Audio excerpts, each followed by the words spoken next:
Well, we're at the 2014 Great Salt Lake Scoutorama, and we're kind of back here in a cubicle, but I've done my best to get people to come back, and I'm going to go through here and show you what I brought. Of course, we start off with the Baden Powell and Aids to Scouting, Daniel Carter Beard, and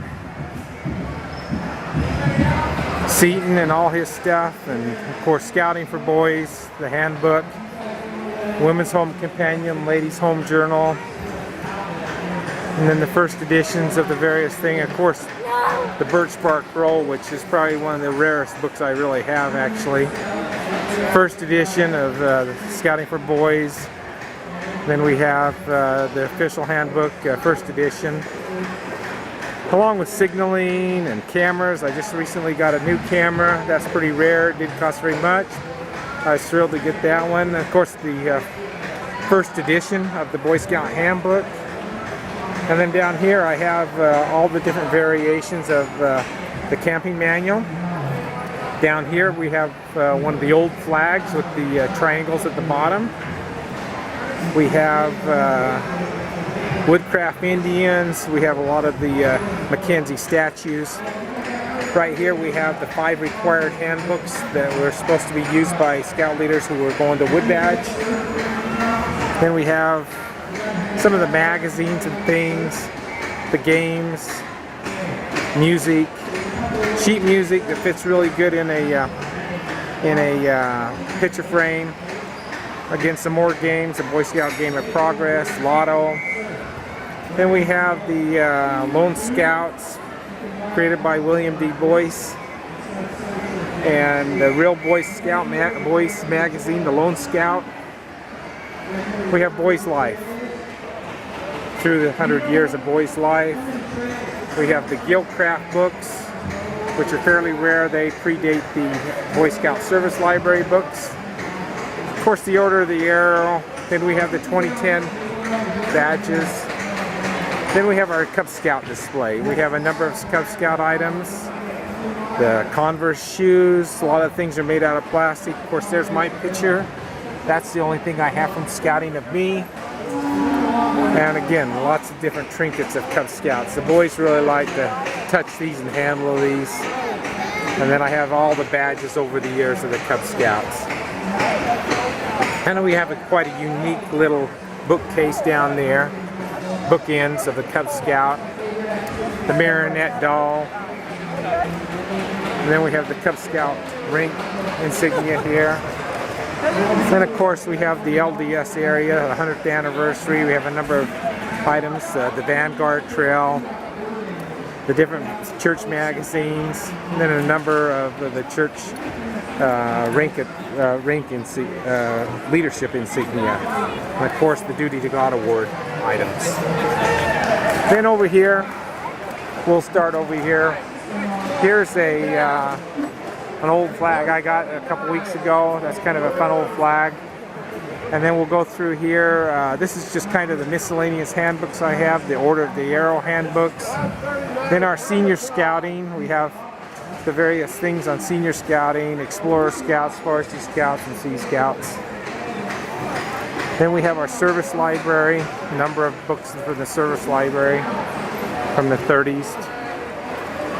Then we have our British Scouting display, Scouting for Boys, and the Gilcraft books. So this is my British Scouting books. We have some patches from the Jamborees. We have a new registration thing that's kind of down here. I needed a spot on the table, but didn't have the room.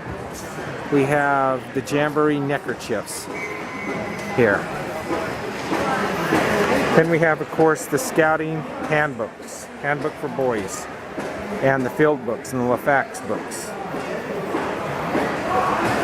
And then we have the 10 Merit Badge series and a display of the various types of camping merit badges over the years. Then we go into the Scoutmaster handbooks, Patrol Leader handbooks, and all the different merit badge books down at the bottom there. Then we have the all the Cub handbooks here. for all the different Cubs and along with their songs. And finally, we have the Cub Leader Handbooks, the Den Mother books, and we got a nice flag down here. It says Cubs BSA. And our last bookcase, of course, is our diaries. It's a little small, but it has all the diaries, and it has a few diaries down here from the jamborees. The oldest diary I have is from 1914. We're still missing the 1913 that we're trying to get. And then up above we have the various uniforms. And I have several uniforms along the back here from all the different areas of the scouting organization over the years. These are the more recent ones. Here's an Oscar De La Renta dress, smock right here that the gals don't like too much. The professional scouter jackets and such. We have a nice old sweater here from the 40s that I was able to get, a Cub Master uniform, and of course the varsity scouting over here. Then back down here we have several more uniforms along the front here. So here's uniforms from the 50s and 60s. There's an Air Explorer uniform, Sea Scouts, leader uniform, old uniforms, Cub Scouts. We get into the 40s. There's one from the New York World's Fair. Here's a neat one from the 30s with all the rank patches, the wide rank patches, and an Eagle Scout. Again, Sea Scouts that started in 1912. Here's a uniform from 1937 Jamboree. Here's a great Den Mother dress from the 30-40s. Great Cub Scout uniform here from the 30s. Here's a beautiful uniform I got recently, and it has merit badges already on the sleeve. And I washed the pants, and the label all faded because of that. And then a couple of my very oldest uniforms right here. Of course, this is one of my original uniforms I got with the patrol ribbons on the sleeves. The whole thing is out here in front of the thing. I use PVC pipe, and I put backpacks and blankets down there along the base, and that's worked out really well. Finally, right here we have our LDS 100 Years of Scouting. So that comprises my display this year, and if you can look at it right here, if we get back, you can see all the uniforms on the back wall, the bookcases, and then the tables back here where people have been really enjoying to be able to look at all the different scouting over the years. And they can just wander back through here and have some good memories. There's an old, again, that flag I was talking about. Just a stroll down memory lane. And unfortunately, I had more than I could display this year. So that brings me to the end of my display for 2014 at the Great Salt Lake Council.